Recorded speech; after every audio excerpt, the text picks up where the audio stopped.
Hello everyone, welcome to the Money Club series. I am your host, Zah and introducing the new and improved Sam Eljaban. How are you? I love it. What an intro. I'm good. Well, look at you. You're swimming in your clothes. You've lost, 10, 15 kilos? You look amazing. Since the start of the year. Your wife's left you. She's come back. Life's good. Well, it's been a roller coaster, man. Yeah. Roller coaster. Your wife should leave you more often because maybe you'd lose more weight. I actually pick up my game, mate. I'm like, I hope she comes back. I better look better. So, no, it's 10 kilos lighter now. So it's good. You must feel amazing. 10 kilos. That'd be what, 10% of you, but that's a lot. Pretty much, yeah. But it took a long time. So imagine carrying a 10 kilo dumbbell around with you every day. That's what you used to carry around. For unnecessarily.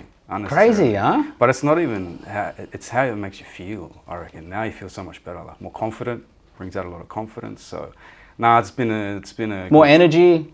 More energy. Sleep's better. Everything's better. Life is better. What I find, Sam, right? Like, I'm probably in the best shape of my life at the moment. And it's funny because we just had our Christmas party over the weekend and we got to catch up with everyone. And people were saying to me, Zah, you look amazing. What's changed, right? And it's like, nothing's really changed. I've just been really consistent with it. And like with my eating, for example, if I eat junk now, I actually feel shit.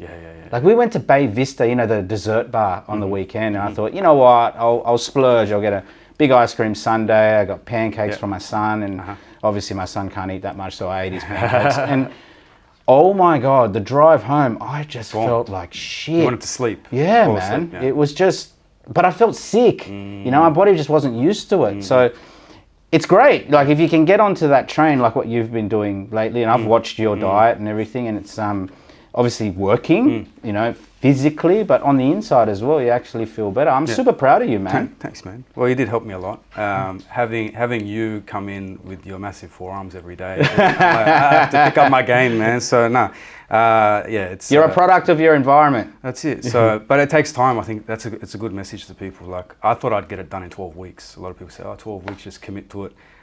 I was slower, but you have to stay the course. So it's consistency, and it's a lifestyle. It's like a habit you're gonna not ever get rid of. So why make it so quick? So don't be too hard on yourself and just take your time.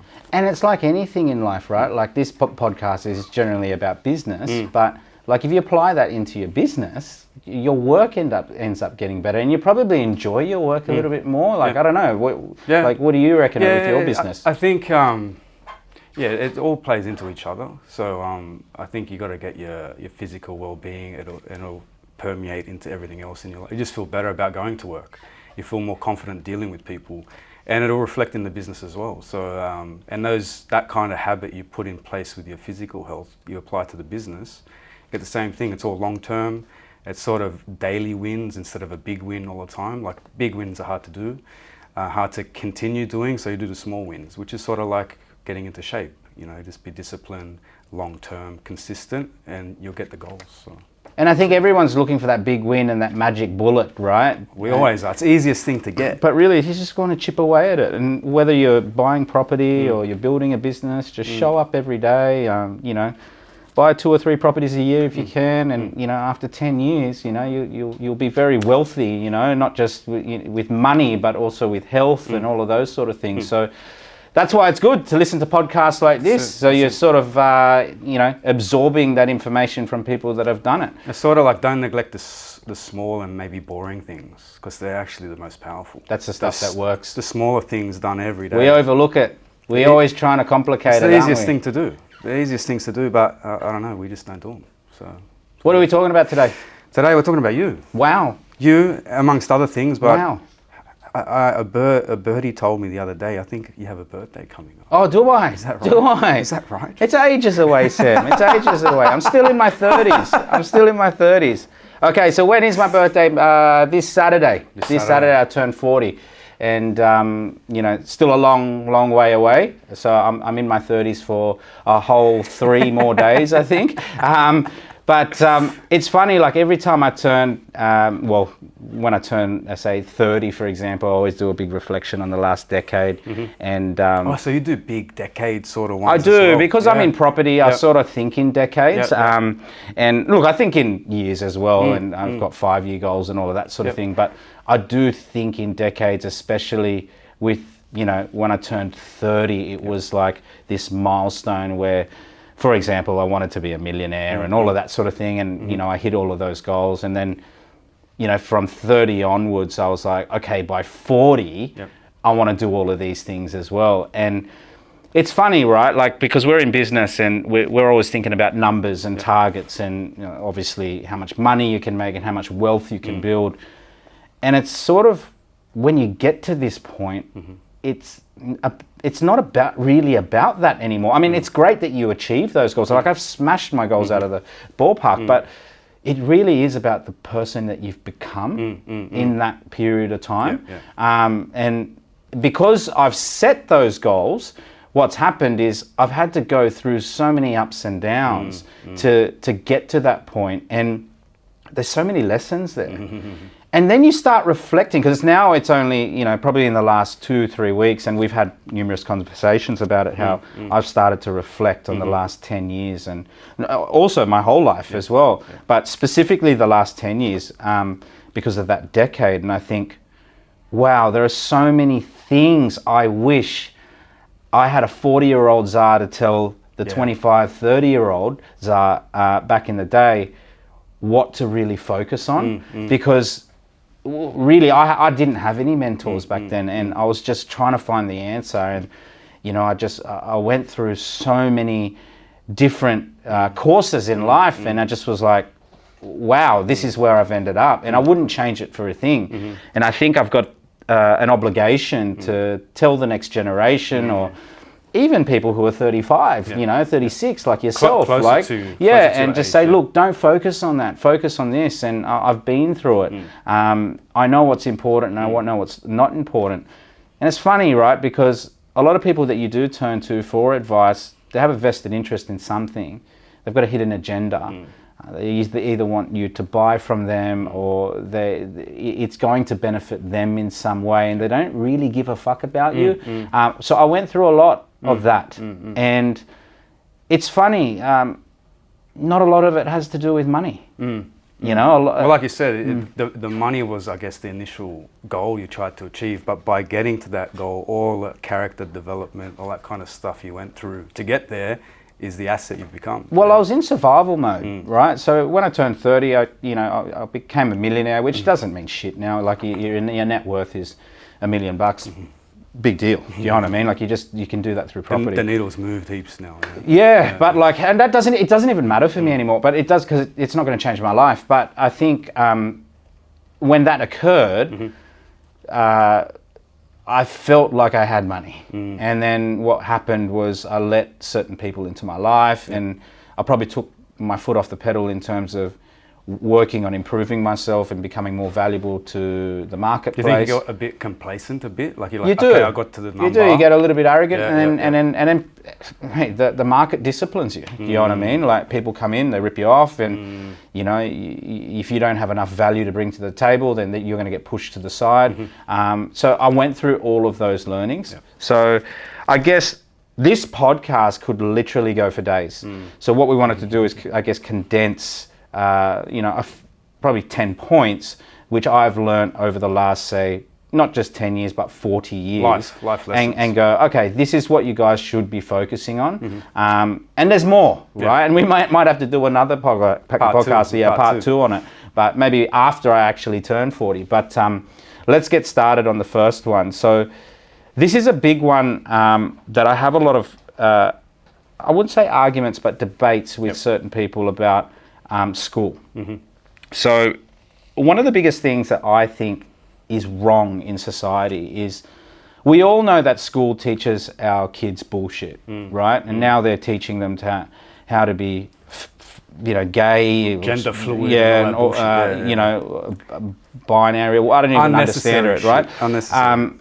And then they're teaching them things like, that's not going to give them any life skills, you know, going into the future. And it's funny because I have this argument with, I've got a lot of successful friends who are like me, who they've come from nothing and they've built a lot of wealth, and they're pushing their kids to go to uni. Yep.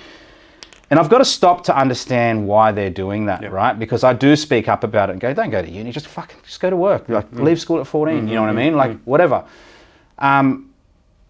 I don't know what it's going to be like because my son's only 18 months old, and he's going to live a very different life to the way I lived. And I get why a lot of my wealthy friends are pushing their kids to go to unis, because they've already got a job within their businesses. So they're trying to make things hard for them and say, look, just go through some sort of system and that teaches you discipline, and so you show up every day, and it's 4 years worth of just getting and achieving something, right?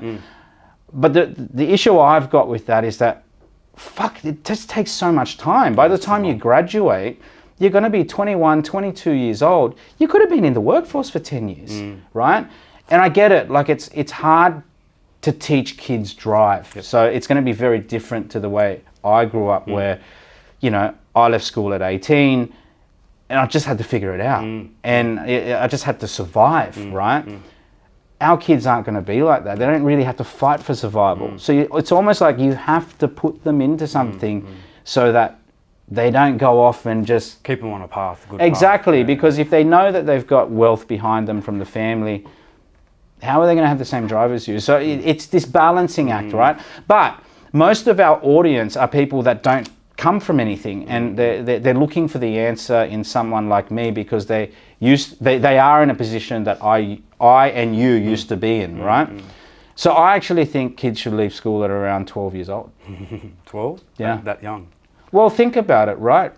John D. Rockefeller left at 12 years old, right? It would develop you very quick. You'll mature a lot quicker. How many 22-year-olds do we know? They're just fucking spastics. Hope in life, they can't communicate, right? They can't. They're all living at home.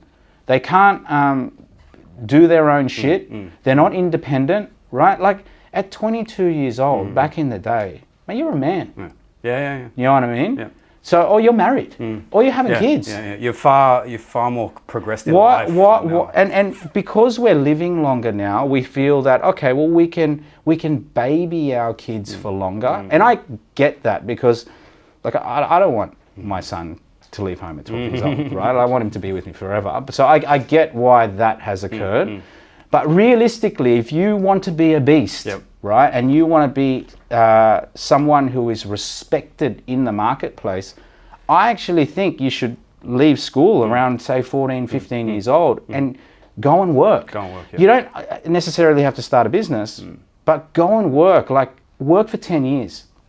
And then see, at 25 years old, compared to that uni graduate, who's got more experience, right? Now, you can climb a massive career in a job. You don't even need a business in 10 years. And then you can decide to go into business if you want. I don't know, right? Everybody's different. And I'm not saying that you should follow this formula, but I think it should be pushed more, because I'm just finding more and more that when we connect with young people, and I think social media has fucked them, right? They have this unrealistic expectation on life, and they haven't been punched in the face enough, because they've just been babied through this curriculum at school. They think they're owed something. I find. Like they don't have to do anything. They're owed something. Yeah, so it's just this, okay, well, I'll go to school till I'm 18. I'll leave and do a fucking Bachelor of Arts, and I'll be fine. And I'll have a job that pays, you know, 100 grand a year on the back end. And what happens now is there's an oversupply of these people, and they don't know how to fight. There's no real world skills. No, man. Yeah, I agree with you. I think school, even uni, I found it sort of teaches you to regurgitate. You're not really learning. They're telling you what to know, and then they test you by, like, you have to regurgitate what I told you. They're not telling you how to critically think, right? So I agree with you. I think school can be a big waste of time, even uni, depending. You might need a uni degree if you're doing a profession. You know what it's encouraging, Sam? Work from home bullshit, right? So when you go to uni now, you don't even go to the fucking classes, right? They don't even need the campuses anymore, You do the right? Zoom. They go And on the only Zoom. reason they've got the unis is more so for this big business that they're trying to accommodate, right? And it's taxpayers and all of that sort of thing. And look, I get it. If you want to be a surgeon, you want to be a lawyer, you want to be an accountant, you got to do all of those things. But it's almost like you don't even have to go there anymore, right? So it's encouraging this, okay, well, I can do this thing from home. Yep. I don't need to meet anyone. I don't need to, or well, I can just do Zooms or whatever it is. And I just feel like you just don't progress in life that way, right? And you don't adapt those skills in terms of building relationships and all of that sort of thing, and climbing up and meeting the right people to help solve your problems. And with work, right, you're forced to do that. You're either on the road or you're meeting people, you're closing deals. Even if it's just working in a retail shop, like you're meeting new people, you're developing these skills, how to solve problems. How many people have we sort of serviced through our business where they're in their early 20s, a problem will arise and they just don't know how to handle it. They freak out. Because they've just never been in a position before where they've had to solve a problem. I think the schooling sort of, that shelter, it provides a shelter. It sort of removes you from taking initiative and doing something and going out there. Like you said, you're sort of creating a path. So I agree with you. And what that does is it limits your growth on how you're going to build. You're going to do it anyway, eventually, when you're 24, 25, but do it earlier if you can. And we're not even talking about bottom line here, Sam. Like, we're not even talking about money. We're talking about that muscle to build that work ethic so that, you know, number one, you love it. Like, I think people that have a really strong work ethic are people that actually love to work.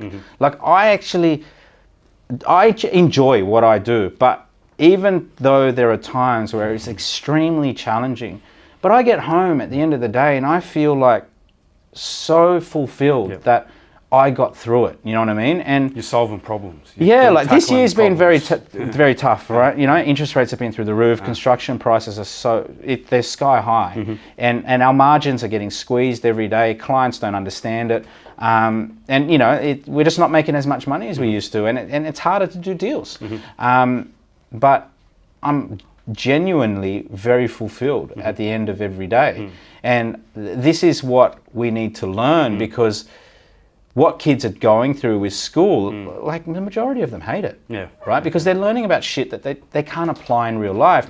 Now, if you go into the workplace and actually work, whatever it is, even if it's shit work, like on a construction site, you know, brickies labourer, at least you're creating value and you're getting rewarded for it in pay.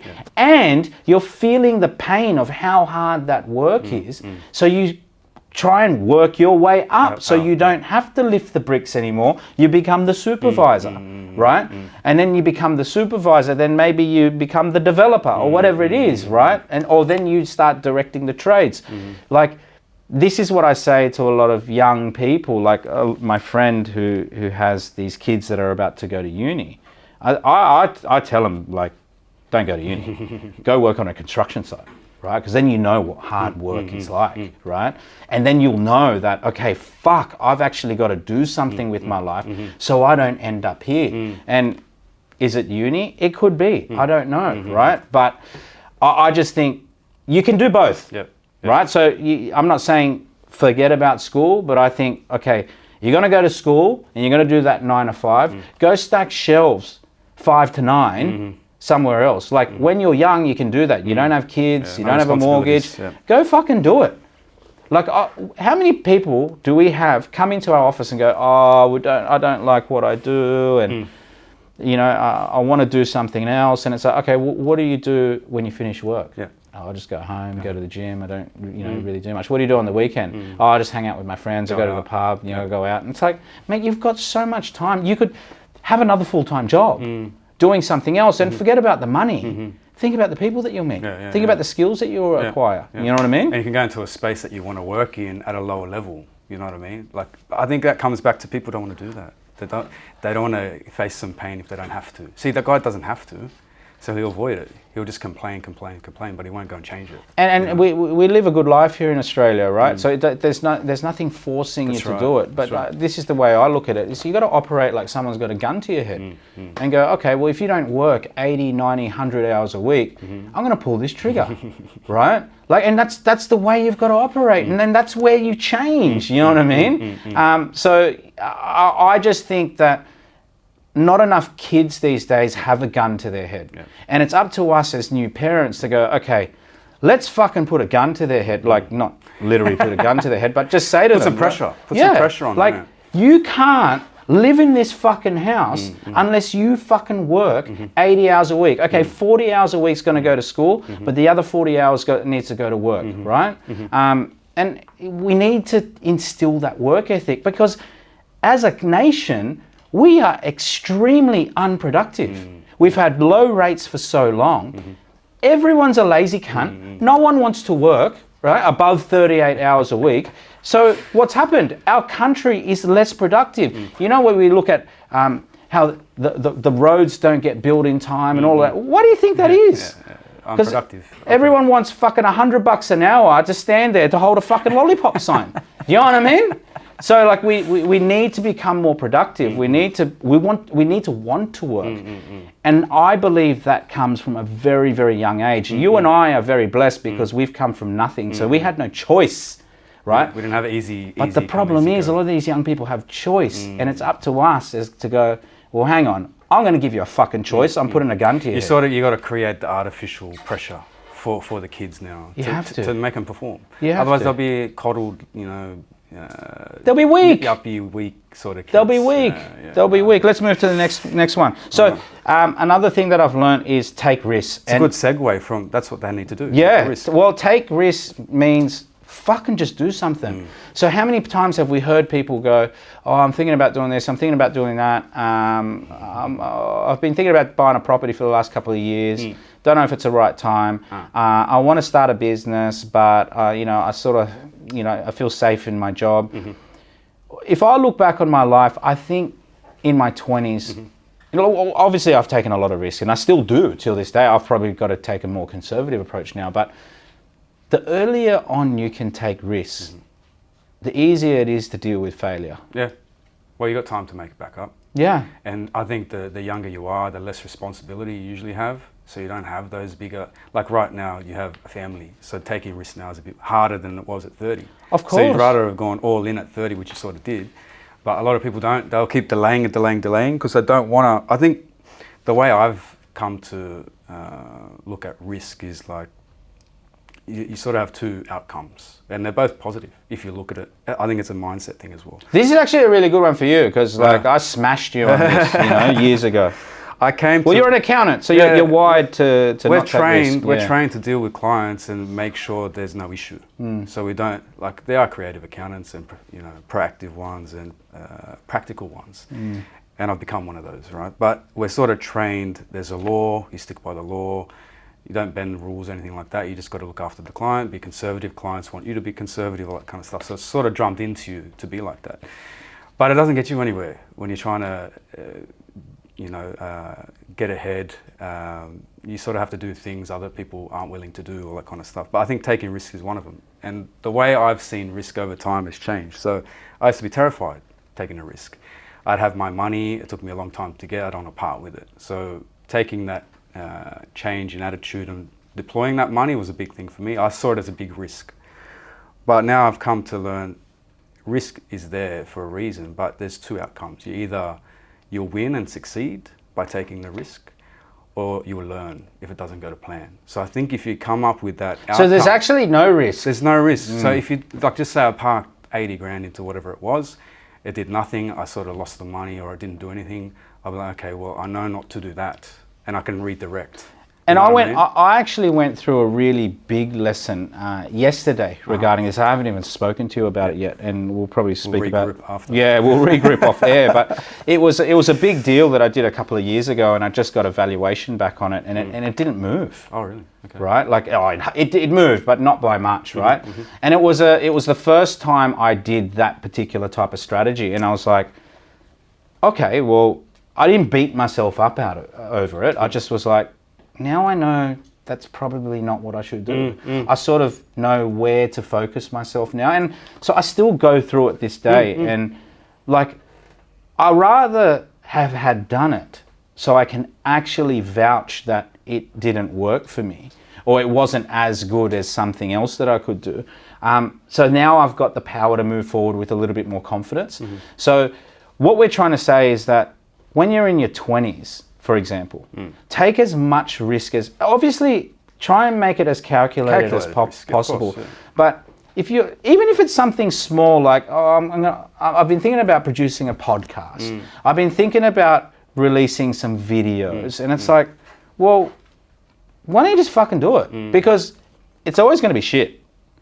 Like, my first deal was always shit. My first video I did was shit. I'm looking on Facebook now. We've got podcasts from 6 years ago when we first did this. This is before your time. We used to do it on an iPhone, Sam. Yeah. It is so fucking embarrassing, right? But we had just to start. started. You had to start somewhere. Yeah, I started, right? And then what happens is when you start, you find out what works for you, and you get into this rhythm of going, okay, now I know how to make myself look better and sound better. And it just comes with practice. And that's why you've just got to, the sooner you can take the leap in whatever it is that you want to do in life, the sooner you can fail, or the sooner you can analyze that you haven't really done that well, and you can learn from it, right? And how many times have we seen people that are 40 plus years old and they just haven't really taken much risk? Plenty of times. Because they're so scared of failure. And I'm putting myself in positions now where, like, I'm trying to do a lot of new things because I want to be always in that mindset of learning. You know what I mean? Yeah. Like, I want to be Something new. You want to yeah. Like, I want to be that person that's never done it before, and be up against guys who have been doing it for 20 years. Like, that to me, that's a really cool feeling. A lot of people can't take that from an ego side of things, right? But I actually like it because it forces me to learn. And once you get that taste of wanting to learn, you will always chase that new thing, right? And I think it's healthy because you want to keep growing. You don't want to just be fucking the best at what you do and that's it. Like, expand your horizons. I think what you're doing is you're leaving no what ifs, no regrets sort of thing. Like, you're not going to look back and go, I wish I tried. You did it. Well, Jeff Bezos famously said, he goes, at 90 years old, when I'm on my deathbed, will I be glad that I didn't take the risk, or that I took the risk and failed? Yep. Right? I'll be glad that I took the risk and failed, because at least I can fucking die and say I gave it a crack. That's it. Right? One thing people have to realize is no one's coming to save you, and the only way to save yourself, you have to do something.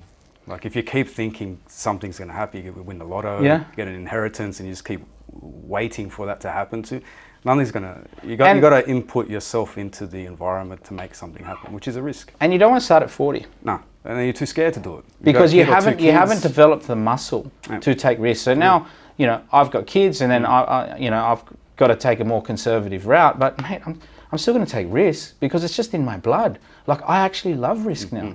Like, I do it. It's like a drug. And I think it snowballs, because prior to me doing that, I wouldn't touch it. But now I'm like, you get like a snowball effect where you're just like, okay, I want to try this, try that, and just keep doing it. So it's sort of, once you've done the first one, you sort of can't stop. You got to keep expanding. It compounds. To see what you can do, what you can achieve. Yeah, so. Let's move on. Control your environment. I think this is a big one. In my 20s, I was in an environment where, didn't really have many of the best people to look up to. Sort of fucked around a lot with the wrong people, and it really affected me, man. It really, really did. And we didn't have social media back then. It wasn't as prominent as now. We didn't have podcasts. We didn't have access to information like we do now. And I was reliant on the people around me, and we're running around with drug dealers and gangsters, and you're looking up to these guys because you think, okay, well, they're the most successful guys in your circle, and you become like them. And it wasn't the best environment for me to be in, and unfortunately, I look, there was a lot of learnings in it. You know, there was a lot of business and all of that sort of thing that surrounded it. But man, it wasn't really. No one really was there to help me. You know what I mean? And that was the hard thing that I found in my 20s. And you know, in my 30s, what happened was we started to have things like these podcasts and YouTube, and we're able to immerse ourselves in an environment where I didn't even need to meet these people, Sam. Like I could just literally hang out in my office by myself and read books and tap into these people's minds as though these were my friends. Like and a personal network. Yeah, so in my early 30s, that's where I started to have a few of my big failures in business and friendships as well. And I turned to these, we call them silent mentors, right? These people that had podcasts, and I knew, then these people would tell me what books to read, so I'd hone in on them. And I literally would do like hours a day of just personal development and self-education. And I felt like I had a better network. So a lot of the time, so for example, in my 20s, I would complain because I'd be like, fuck, how am I going to find better people? And then in my 30s, because of the introduction of technology got better and all of that sort of thing, I was able to surround myself with better people through books and through podcasts and YouTube and seminars and all of that sort of thing. I started going to a lot of live seminars because I wanted to meet other people and be around that environment. And it changed my life, Sam, you know, to the point now where I'm the one giving the education. I'm the one writing the books, right? Like I never even dreamed of being in this position 10 years ago. And now you have the opportunity to control it. So there really is no excuse. I think the younger people that have had social media, all this access to people that we didn't have when we were younger. So your direct mentor were the people you lived with or worked with, right? Yeah. I don't think people appreciate how much opportunity there is to learn from people doing great things now, because you can just tap into them straight away online. And I had this conversation with a younger guy the other day. I said to him, you don't know what it's like to not have an iPhone. Oh yeah. Right? Like this guy's 25 years old. And He's like, yeah, I do. I remember when iPhones weren't around. And I'm like, yeah, but were you doing business then? Yeah, he was 10 years old or something. Yeah. Were you on the personal development journey then, right? Like, yeah, you were, I guess, as a kid, but really... He was playing Snake on his phone. Yeah, exactly. So, playing with a different snake, you know. But the thing is, they'll never value it, That's it. right? As like we do, and it's not their fault. No, you know, it's not. They just had it. They've had it. And this is where I'm trying to tell this generation, hey, you've got this thing in your pocket, which is like really a fucking encyclopedia, and also. You can start your own radio channel. You can start your own TV show. Like, it is amazing. Like, look at Mr. Beast.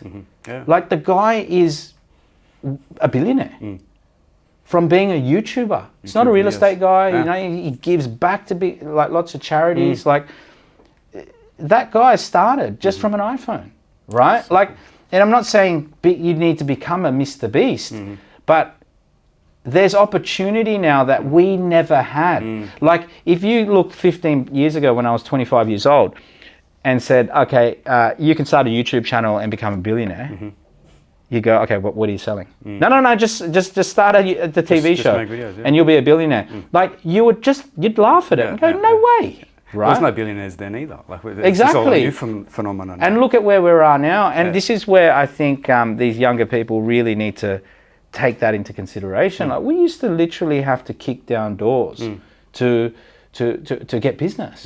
We would have to knock on doors. I was telling this guy the other day, we used to have flyers. My wife and I used to run sales at our supplement store downstairs, right? This is back in 13, right? So 10 years ago. We used to print it's only 10 years ago. We used to print these flyers. And every Sunday we would, instead of going to the gym, we would go for walks and put a flyer in each fucking letterbox, right?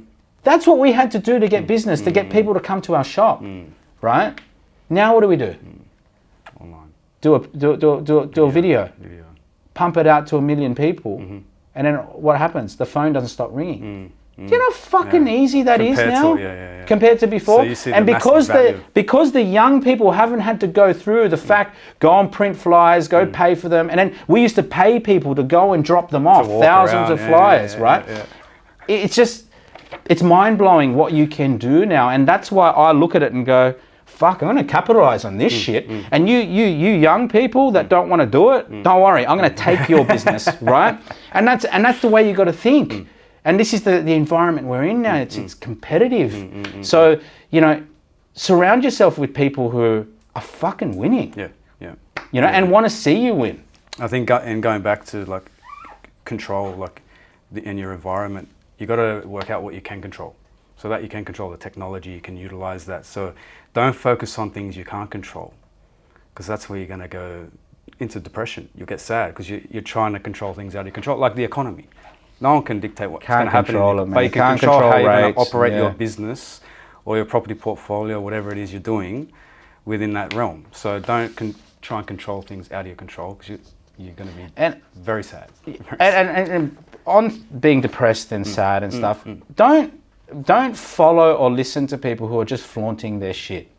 Like that, I get it, they've done well and all of that sort of thing, and it holds some sort of motivation, and because you're like, oh cool, he's got a nice car, and like we do it as well. Like I don't post any of my cars. Like I rent all the cars on social media. I rent them, right? And a lot of people give me shit about it, and I'm like, yeah, fuck, I rent them. I don't give a fuck what you think. You know, what am I going to buy them for? I'd rather fucking put it into the properties that I'm not actually selling cars. I'm selling property, right? And construction and investments.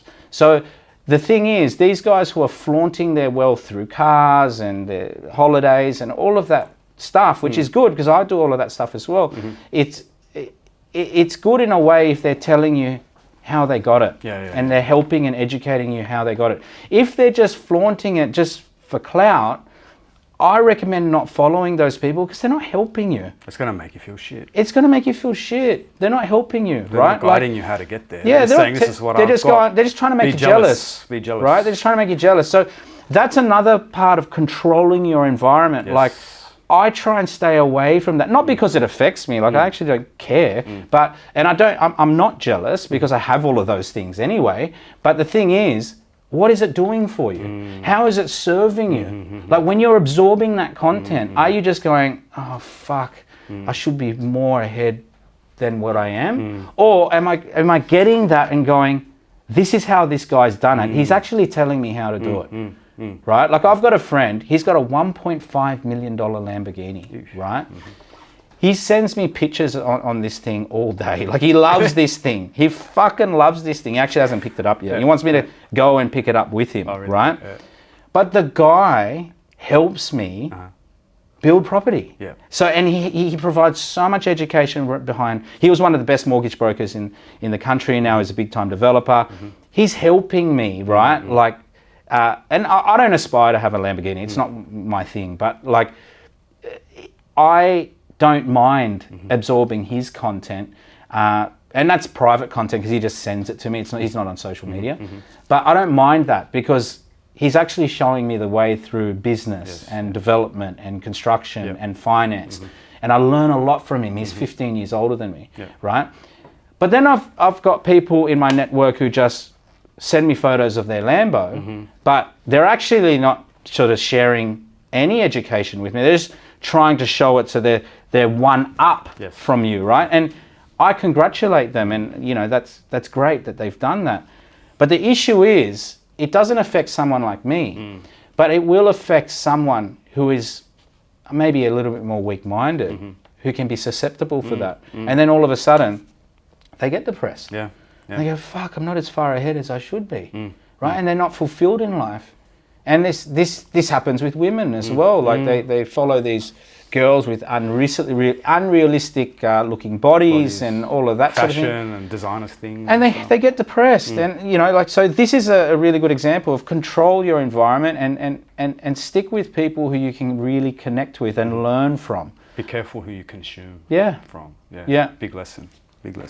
All right, next one, save money to invest. So this is a big one. I don't want to spend too much time on this because we talk about it all the time. Given, yeah. But the more money you can save and the more you can be frugal in your 20s, the more you can invest and compound your wealth later on in life. Yeah, so the earlier you start, the better. Yeah, and what happens when you get to my age, and because this podcast, all about me, turning 40, what I've learned is that when you get to my age, it's saving actually doesn't do anything for you. Because you've run out of time to put it into things to compound. So now I'm more about creation and growing and earning, right? And providing value. But I wish I saved more. You know, I did save quite a bit, and I've obviously put it to good use because I've got a portfolio that was started from quite young. But I could have done more. And I think I spent a lot of money on things that probably I didn't need to spend money on. Yep. You know, I married into a family that they weren't big savers as well.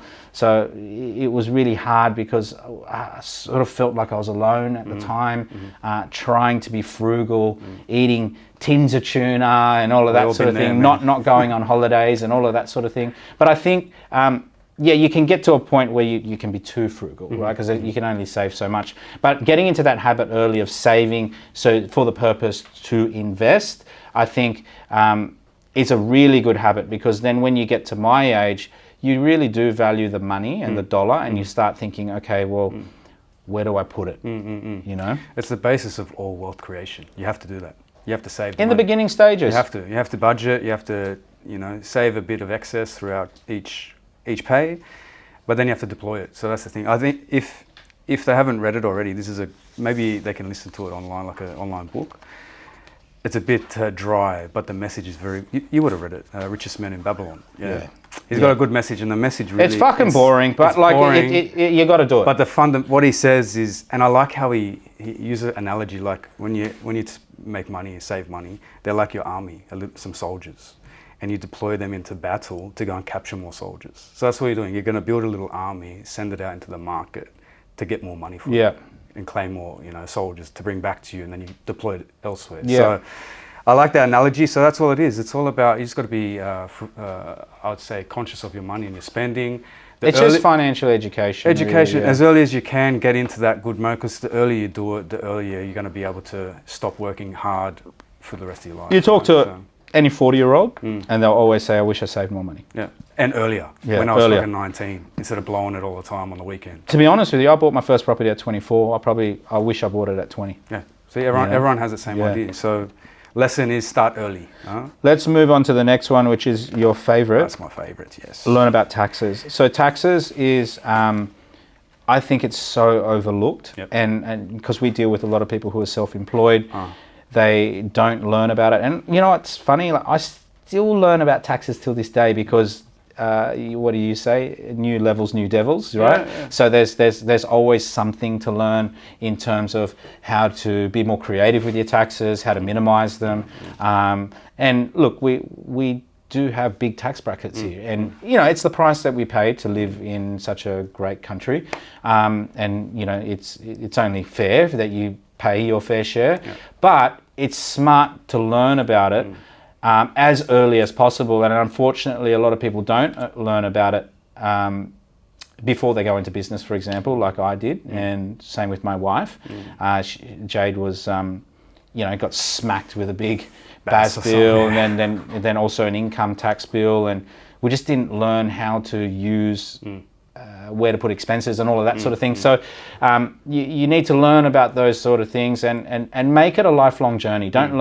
You don't need to know it all, but commit yourself to learning it. Don't just hand it over to your accountant, because not every accountant's like Sam Al-Jaban, where they actually are going to think on your behalf.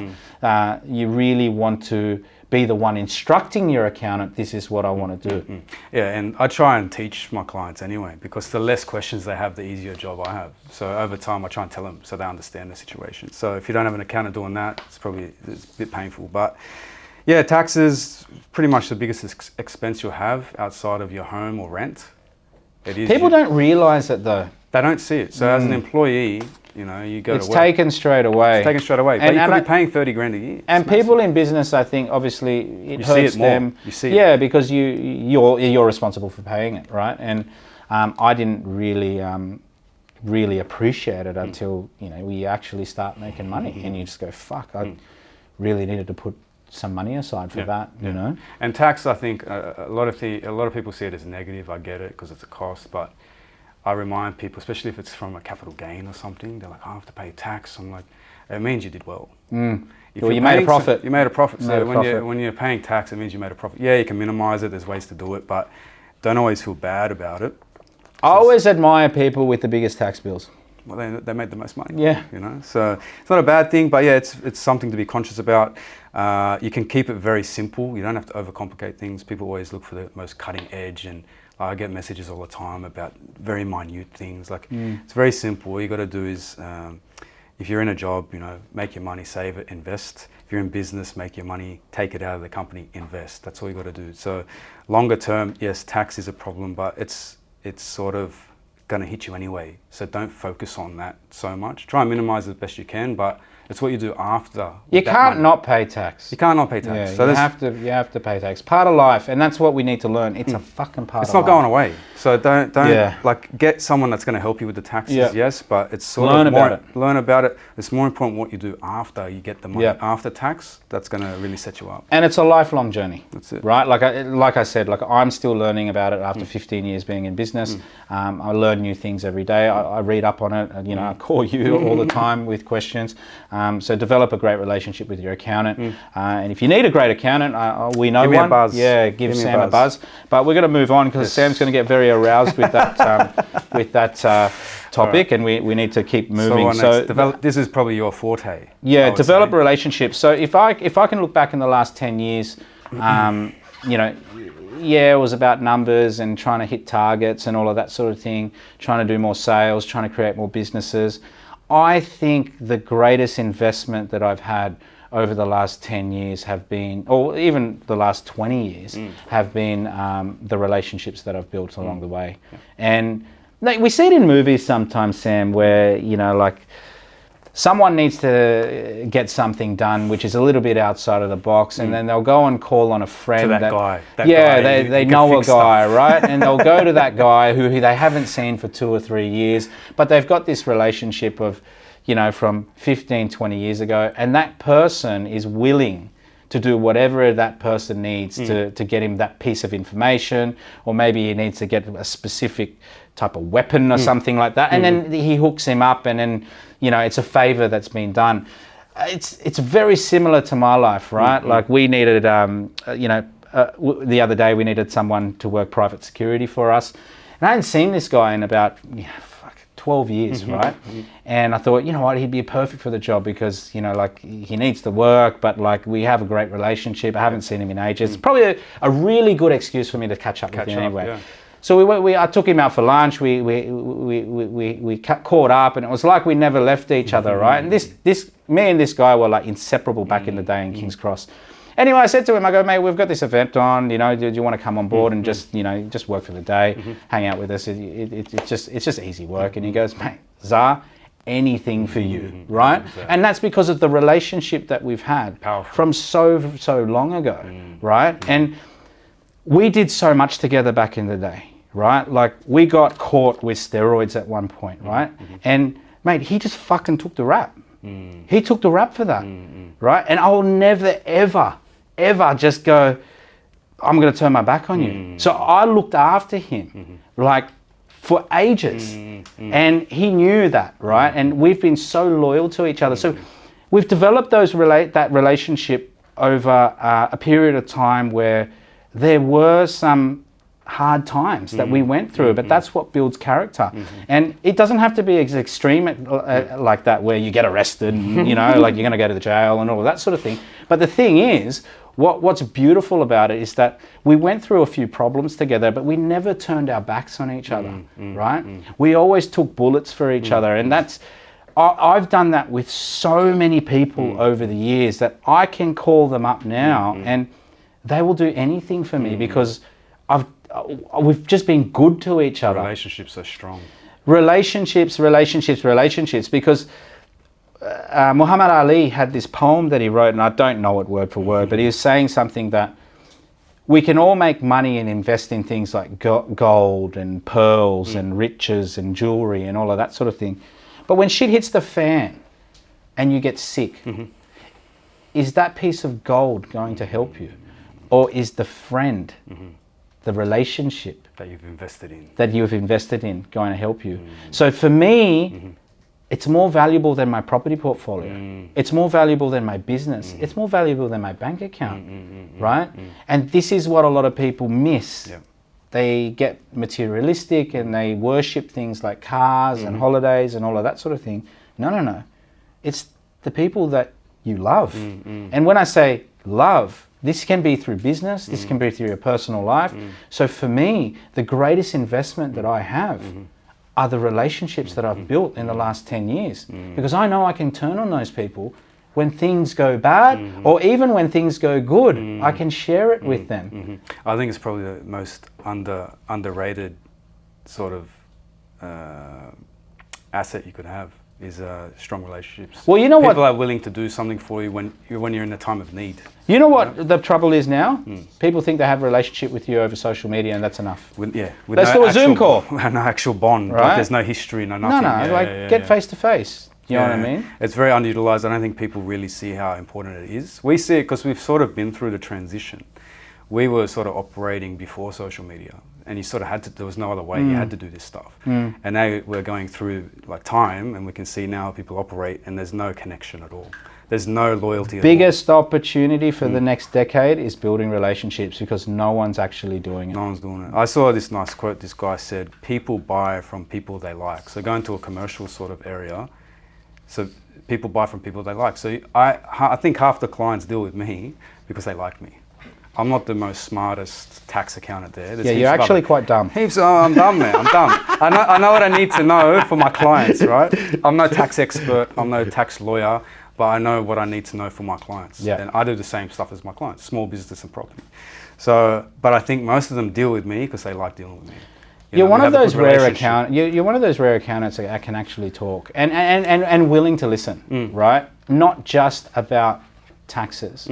You're willing to listen about all the other things as well, and you genuinely care. And that's the one thing I find, like, people are very one-dimensional. It's like, okay, what can I get out of this? And I just need to get the answer, and that's it. And the thing is, people don't like that. Like, people want real people, you know, and this is why, like, I integrate my life into my business, and I have my kids around, I have my wife around, you know, I invite people to my house, and these are clients, right? And everyone becomes our friend. You have to remember, we deal with people's money too. So tax and accounting stuff, property stuff, we're dealing with, that's the most intimate thing that people don't really, they don't discuss that with other people. So you need a really close bond when you're dealing with this stuff. So. You do. So very important, very important. Let's skip the next one because everybody knows to buy real estate, right? And they should know by now. And we're going to do another podcast on the wrap up of the last 12 months. We'll put it in that one. But everybody knows. So let's just skip that one. Become valuable. Valuable meaning become a valuable person in the marketplace. Continuously improve yourself, educate yourself. Maybe it's more develop more meaningful relationships with people you can associate with that can help you move forward, so that you become more in demand. Yes. Yeah.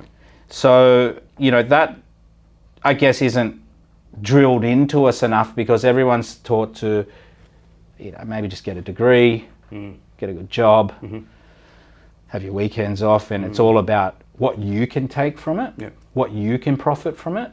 But no, like, become more valuable so you can serve people more, you can solve bigger problems, and then you will be rewarded more. Give more than you receive. Yeah, I think it's the process to become successful. You have to become valuable before you become successful. It's not the other way around. And I'm having a lot of these conversations with people at the moment because for some reason this year, a lot of people have broken up with their partners. Oh, okay, yeah. You know, I don't know why, right? It could be because of social media showing that the grass is greener on the other side. I don't know, right?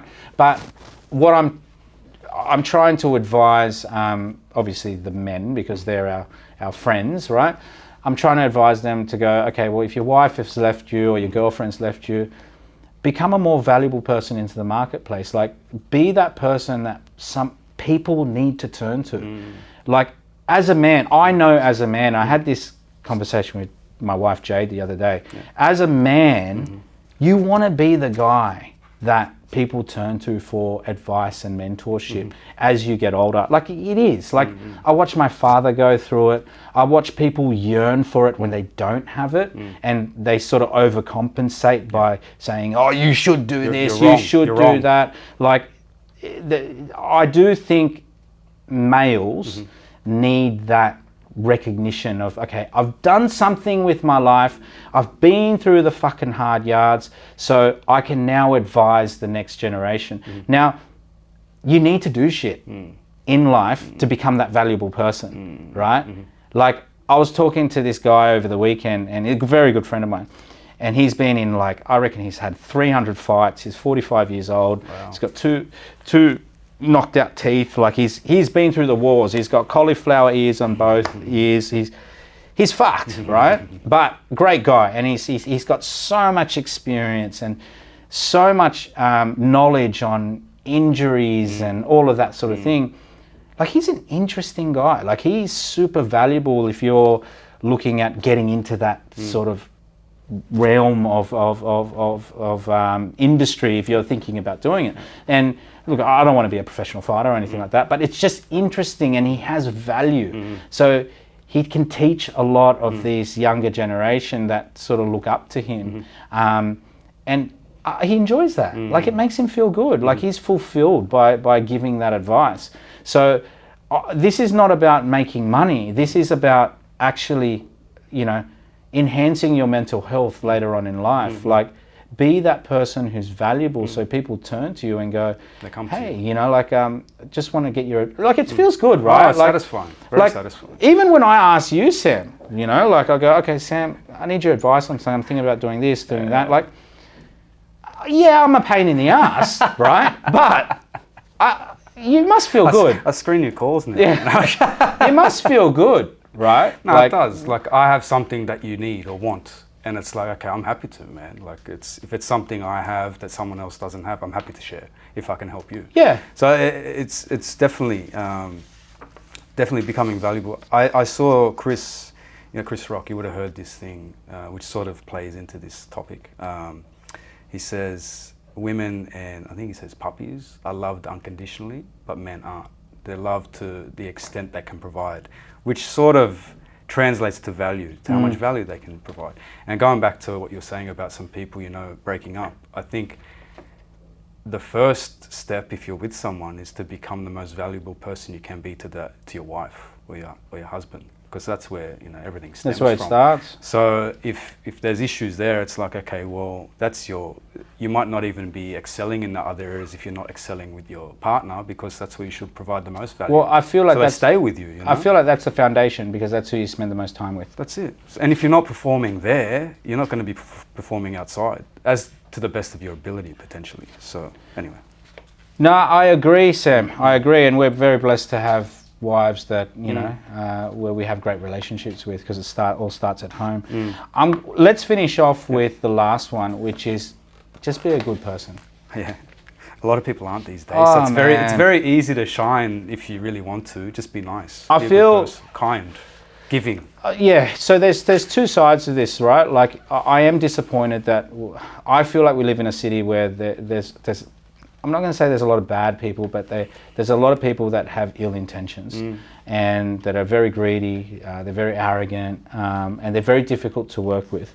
But on the flip side, what I like about it is it provides opportunity for people like you and I to be good people. And I think if you go out into the marketplace and have a good heart and come from a place where you genuinely care about the other person, I think you'll do really, really well. And, in the short term, you might not make as much person as that shark that's, trying to get every deal over the line. And everyone, But long term, you'll build a reputation for yourself that you're a good person, and people want to do business with good people. And it's really funny. Like, we see it every day, right? Where people don't pay bills, people try and squeeze you for every last dollar, and you just think to yourself, how long are you going to last in the marketplace? And I think to myself, like, I've always been good. I've always been a good person. Yes, I've made mistakes.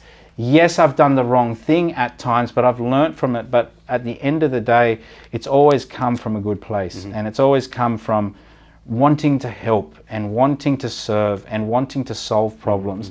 And that just opens up to a bigger network of more good people. It's become the rarest commodity, being a good person. You see so much bad. They might not be bad people, they might just do bad things and operate badly, but they might be good. They're just maybe greedy or selfish. So I think if you can stand out in that regard, you'll do quite well with whatever you're doing. So, yeah.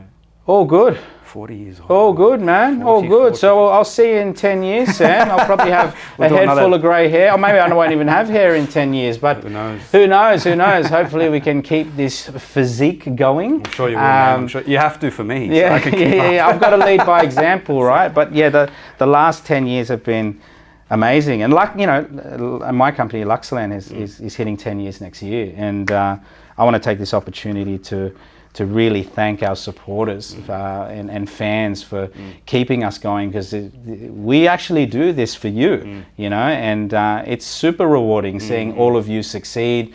And we look forward to helping out your friends and referrals as well in the near future. We're not going away anytime soon. We'll be here. But I would like to take this opportunity to wish you guys a Merry Christmas. And also feel free to send me a birthday gift, because Saturday is my 40th birthday. But we had a great 2023, and it was a hard 2023, but we got through it. But I look forward to serving you in 2024. Thanks, Sam. Thanks, man. Happy birthday. Thank you, Sam. Appreciate it. Peace, guys. See you guys.